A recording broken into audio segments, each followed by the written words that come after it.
지난 한 주간에는 이런저런 일로 좀 바쁘게 지냈습니다만 그런 가운데서 한 상담학자가 쓴 치유하는 인간이라고 하는 책을 한 권 읽었습니다. 8개의 주제로 되어 있는데요, 그 가운데 한 챕터를 보면 두 번째 화살은 맞지 말라, 이런 주제로 글이 있습니다. 그 내용이 이런 것입니다. 우리가 지난 한 해에 이 코로나19 바이러스로 인해서 전 세계가 이 코로나19 팬데믹을 맞는 이 첫 번째 화살을 맞았습니다. 그러면 두 번째 화살이라고 하는 것은 무엇이냐? 그것은 이 첫 번째 화살로 인해서 극도의 공포감에 빠지고 또 아주 지나치게 불안해하면서 다른 사람들을 경계하고 또는 혐오감을 품는 이런 악영향을 말하는 것입니다. 그래서 첫 번째 맞은 이 화살, 그것은 우리가 직접 맞은 화살이죠. 이 화살보다 두 번째 맞는 화살이 더 위험한 독화살일 수 있다라고 그렇게 말합니다. 첫 번째 화살은 어차피 맞았지만 이 두 번째 화살은 얼마든지 우리가 피할 수 있고 조정할 수 있는, 조절이 가능하기에 이 두 번째 화살은 맞지 말라는 것입니다. 첫 번째 화살이 우리의 직면한 현실이라고 한다면 두 번째 화살은 그로 인해서 오는 심리적이고 정신적인 것입니다. 예를 들면 밤중에 도둑이 들었습니다. 아침에 일어나 보니까 도둑이 왔다 간 흔적이 있습니다. 물건을 하나 훔쳐갔습니다. 그날부터 이제는 밤이 되면 잠을 이루지 못합니다. 오늘 밤에 도둑이면 어떡할까? 도둑이 또 언제 들어오는 걸까? 그래서 불안해서 잠을 이룰 수 없습니다. 이게 점점 심해져서 낮인데도 불구하고 오늘 밤에 또 도둑이 오지는 않을까? 그러면서 계속 근심하고 염려합니다. 그래서 일에 집중을 하지 못합니다. 이게 바로 말하자면 두 번째 화살인 것입니다. 이것은 어떤 심리적인 면에서 다룬 것이지만 우리는 이것을 신앙적으로 적용해 볼 수도 있습니다. 우리에게 고난이 찾아오고 위기가 왔을 때 우리는 그것으로 인해서 어떤 반응을 보이는가? 첫 번째 우리가 화살을 맞았을 때 그 다음에 오는 두 번째 화살에 대해서는 우리가 어떻게 대하는가? 두 번째 화살을 맞지 않기 위해서 어떤 조절할 수 있는 심리적인 어떤 테크닉 정도가 아니라 더 적극적인 자세로 우리는 어떤 방어 태세를 넘어서 오히려 이 첫 번째 화살을 맞음으로 인해서 오히려 더 강해지고 더 성숙하고 더 나아지는 결과를 가져올 수 있는 것, 이것이 바로 위기 때에 발휘되어야 할 우리 성도들이 가지고 있는 믿음의 힘인 것입니다. 오늘 본문에 보면 위기를 만난 야곱이 나옵니다. 야곱이 그동안 20년 동안 헤어졌던 형과 만나야 하는 그런 때를 맞았습니다. 우리나라의 1983년도에 이산 가족 찾기 운동이 굉장히 크게 대대적으로 펼쳐졌습니다. 누가 이 사람을 모르시나요? 노래와 함께 온 국민들이 관심을 가졌습니다. 헤어진 가족을 찾기 위해서 신청한 건수가 10만 건이 넘습니다. 그리고 실제 만난 이산 가족이 1만 80여 가족이 된다고 합니다. 이렇게 많은 사람들이 헤어졌다 만났습니다. 당시 시청률이 78%에 달했다고 합니다. 그러니까 대부분의 사람들이 TV를 통해서 이 방송을 본 것입니다. 부모와 자식이 만나고 형제와 형제가 서로 만나서 부둥켜 안고 감격해서 우는 모습을 보면서 시청자들도 함께 울었습니다. 그리웠던 가족이 만난다는 것은 얼마나 감격스럽고 얼마나 기쁜 일입니까? 그 극적인 만남을 보면서 모두가 공감하고 같이 눈물 흘렸던 그런 때가 있습니다. 지금 야곱도 20년 만에 헤어졌던 형과 만나게 됩니다. 그런데 야곱은 지금 이 만남의 기쁨, 설레임보다는 두려움에 가득 차 있습니다. 형과 만나는 일이 감동이 아니라 지금 야곱에게는 위기가 되었습니다. 야곱은 과거 형과의 관계에서 말하자면 흑역사가 있습니다. 형이 받아야 할 장자권의 축복을 자기가 받고 싶었습니다. 축복에 대해서 목말랐습니다. 당시엔 장자들이 받아야 되는 축복인데 그 축복을 받고 싶어서 눈이 어두운 아버지를 감쪽같이 속였습니다. 그리고 사냥 갔다 돌아온 배고픈 형에게 팥죽 한 그릇을 장자권과 팔았습니다. 그래서 마침내 형이 받아야 할 그 장자권의 축복을 야곱이 가로채고 말았습니다. 이것을 알게 된 형이 가만히 있을 리가 없습니다. 동생을 그냥 둘 리가 없습니다. 그 낌새를 알아차린 이 야곱의 어머니가 야곱을 친정 오라버니 집에 피신을 시킵니다. 형을 피해서 외삼촌 댁으로 도망가서 살다가 이제 20년 동안의 타향살이를 마치고 20년 만에 돌아오는 길입니다. 에서는 그럼 그동안 어떻게 살았을까요? 당시 사회에서 장남에게 장자권 축복이라고 하는 것은 가장 큰 복입니다. 그래서 장남의 자부심, 장남의 축복, 그것은 장자권의 축복을 받는 겁니다. 근데 그것을 동생에게 뺏기고 말았습니다. 동생에 대한 분노, 그리고 미움, 아마 그것을 잊지 못하고 20년을 살아왔을 것입니다. 그런 에서가 이제 동생이 자기를 만나러 온다는 소식을 듣고 400명을 이끌고 동생이 있는 곳으로 가고 있습니다. 야곱이 그 소식을 전해 들었습니다. 지금 당신의 형 에서가 400명을 이끌고 이곳으로 오고 있습니다. 에서는 너무나 두려웠습니다. 그래서 하나님 앞에 기도합니다. 그러나 기도는 했지만 결국 이 야곱은 기도보다는, 하나님을 의지하는 것보다는 자기의 방법과 자기의 수단을 사용했습니다. 아직 야곱은 믿음이 성숙하지를 못했습니다. 기도는 하지만 행동은 믿음으로 행하지 않았습니다. 기도 따로 행동 따로였습니다. 진실한 기도라고 하는 것은 하나님께 아뢰일 뿐만 아니라 기도하고 하나님을 신뢰하는 것입니다. 내 기도를 들어주실 것이라는 확신을 갖는 것입니다. 믿음의 기도입니다. 한나처럼 기도를 드린 후에는 눈물을 닦고 그리고 근심을 버리고 믿고 행동해야 됩니다. 그렇게 기도하고 믿고 하나님을 철저히 신뢰한 한나에게 하나님은 사무엘을 주셨습니다. 그렇게 기도할 때 하나님의 능력과 기적을 경험하게 되는 것입니다. 야곱은 그러나 두 가지 방법을 썼습니다. 하나는 에서의 마음을 누그러뜨리기 위한 예물 공세입니다.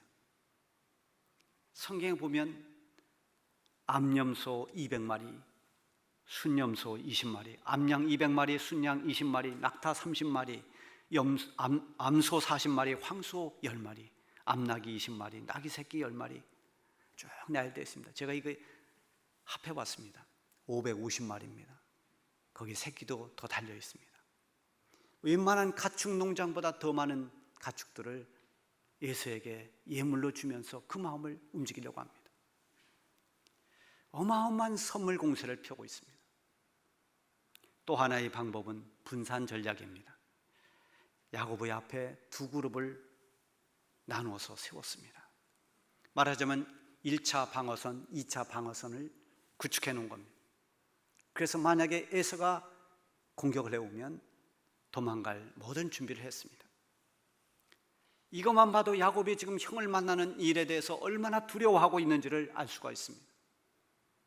이렇게 자기의 모든 수단과 방법을 다 동원했지만 야곱의 마음속에 깊이 드리워진 그 염려와 두려움은 사라지지 않았습니다. 그 밤에 형에게 줄 예물을 다 앞서 보내고 그리고 다음에 가족과 모든 짐도 야복나루를 건너도록 했습니다. 그리고 이제 야곱은 홀로 남았습니다. 오늘 보면 24절에 보면 야곱은 홀로 남았더니 이제 야곱의 곁에는 아무도 없습니다. 홀로 남아서 이 위기 상황에 직면해야 됩니다. 그동안 야곱은 형 에서와의 일을 잊고 살았는지 모릅니다. 그러나 형 에서는 잊지 않았을 것입니다. 동생이 가로챈 그 장자권의 축복을 생각하면 억울하고 분했을 것입니다. 이제 그런 형을 만나야 되는데 형이 400명을 이끌고 옵니다. 동생을 만나는데 왜 그렇게 많은 사람이 필요합니까? 이것은 동생을 기쁨으로 맞겠다는 의도가 아닙니다. 이것은 분명히 야곱에게 복수하겠다는 의지를 보여주는 행동입니다. 야곱이 저항을 한다 하더라도 그것을 제압할 수 있는 그런 조건을 갖추고 20년 전 동생에게 당했던 그 억울함과 분노를 풀려고 하는 것입니다. 이런 위기 상황에서 야곱은 혼자 됐습니다. 어둠이 깊은 밤중에 야복나루에 야곱은 혼자 있습니다. 20년 전에도 형을 피해서 외삼촌 댁으로 도망가다가 밤중에 돌을 베개 삼아 잠이 들려고 할 때 그때 홀로의 시간이 있었습니다. 아무도 함께하지 않는 그 외롭고 두려웠던 밤에 야곱은 홀로 잠이 들다가 하나님을 만나게 됩니다. 야곱이 가장 힘들고 고독할 때 하나님께서 야곱을 찾아오셨고 야곱을 위로해 주셨습니다. 야곱에게는 이것이 어쩌면 가장 좋은 과거의 기억으로 남아있을 것입니다. 잊을 수 없는 감동, 하나님께서 만나주셨고 하나님께서 약속의 말씀을 주시고 나를 위로해 주셨던 좋으신 하나님, 아브라함의 하나님, 이삭의 하나님만이 아니라 나의 하나님, 야곱의 하나님, 내 하나님이 나와 동행해 주신다는 그런 기쁨과 감격, 어쩌면 야곱에게 그때 하나님과의 만남이, 그때 하나님의 음성을 들으면서 약속받았던 그때의 그 감동이 하나님과의 첫사랑이 되었을 것입니다. 우리에게도 주님과 만나는 뜨거운 이런 시간이 있어야 됩니다. 그것이 비록 짧은 경험이라 하더라도 주님의 은혜를 깨닫고 눈물을 흘리며 찬양하는 그런 시간, 주님의 사랑에 너무나 감동을 받아서 감사하면서 우리의 믿음을 고백하는 그런 처음 사랑, 그 아름다운 추억이 우리에게 있어야 됩니다. 그래야 이런 주님과의 첫사랑이 떠올려질 때 방황하다가 다시 돌아올 수 있습니다. 주님과의 첫사랑이 있을 때 낙심했다가 다시 일어날 수가 있는 것입니다. 제 고향에 아는 분이 일찍 서울의 상경에서 고생을 많이 했습니다. 사람들에게 여러 가지로 배신도 당하고 그래서 만신창이가 돼서 내려왔습니다. 술을 먹고 난동을 핍니다. 그러다가 어느 날 새벽에 잠이 깼는데 옛날에는 다 종을 쳤습니다.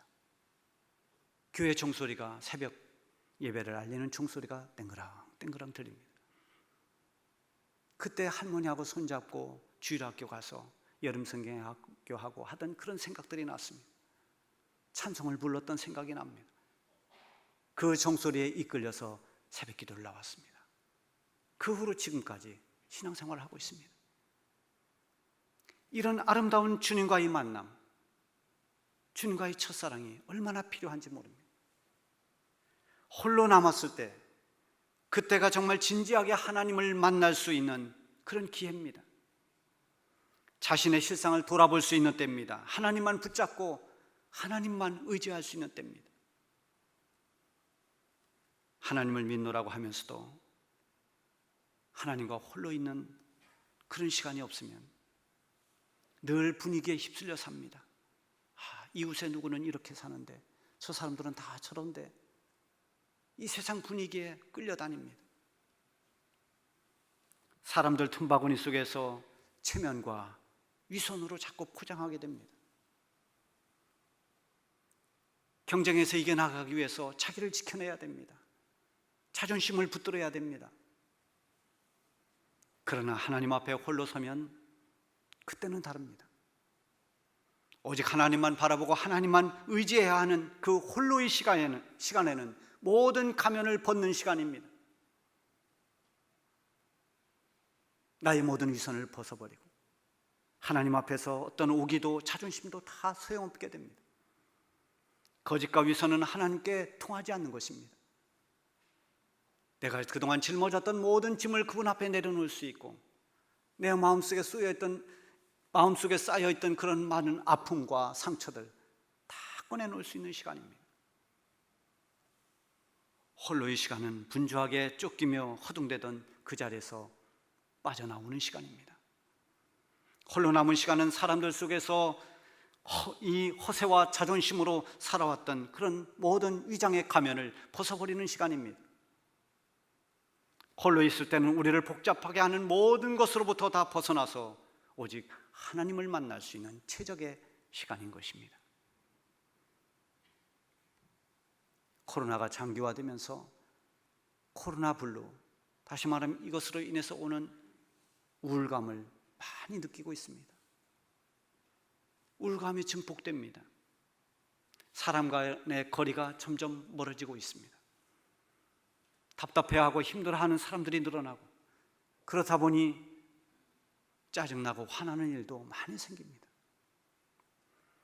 그러나 이런 상황을 우리는 하나님과 친밀하게 만나는 홀로의 시간으로 만들어야 됩니다. 사람의 수단과 방법을 다 뒤로 하고 하나님과 만나는 그 시간이 있을 때 새로운 역사가 일어나는 것입니다. 야곱이 홀로 됐을 때 어떤 사람이 씨름을 걸어왔습니다. 사람으로 표현되지만 그는 하나님의 천사였습니다. 결국은 천사를 통해 찾아오신 하나님이셨습니다. 홀로 남아있는 이 야곱을 하나님이 새롭게 하시려고 찾아오신 것입니다. 자기의 인간적 방법과 온갖 잔꾀를 앞세우던 이 야곱을 하나님께서 완전히 깨트려 버리고, 그리고 친히 간섭하시는 것입니다. 우리는 하나님의 간섭을 축복으로 믿어야 됩니다. 야곱은 자아가 강해서 쉽게 부서지지 않는 아주 끈질긴 근성을 가지고 있는 사람입니다. 그는 아주 집요하게 아버지를 속여서 형의 장자권을 뺏기도 했고, 만만치 않는 그 외삼촌을 상대로도 부자가 될 만큼 어떤 여건에서도 이루고자 하는 것을 성취해내고 마는 그야말로 강한 스트롱맨이었습니다. 자기 의지와 노력과 끈기를 가지고 살아온 야곱이 쉽게 깨질 리가 없습니다. 천사와의 씨름에서도 야곱은 지지 않으려고 날이 새기까지 죽을 힘을 다해 매달립니다. 25절에 보면 자기가 야곱을 이기지 못함을 보고 그가 야곱의 허벅지 관절을 치매 야곱의 허벅지 관절이 그 사람과 씨름할 때 어긋났더라.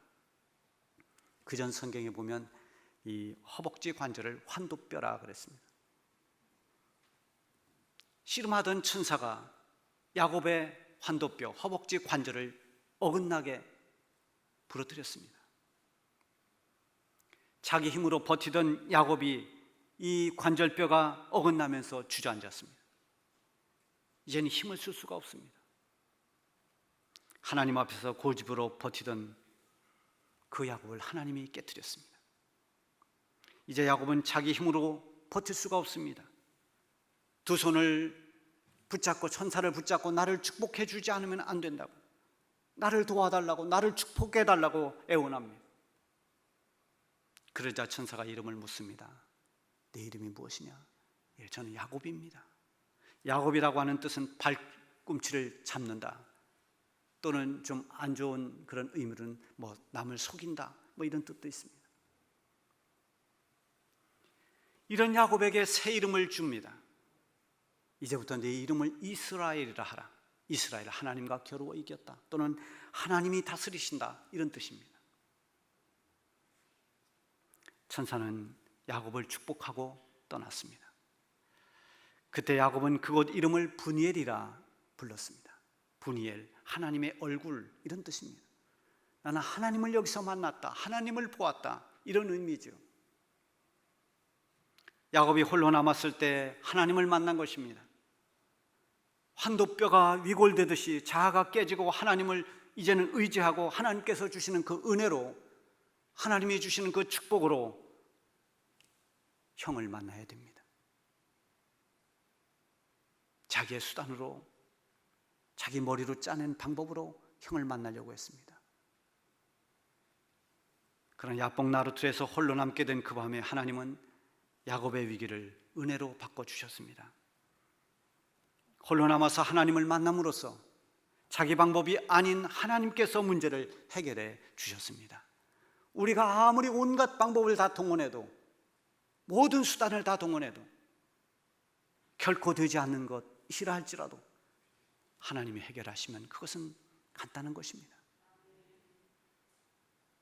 여러분, 우리가 홀로 남았을 때 외로움과 낙심으로 눌려있지 않기를 바랍니다.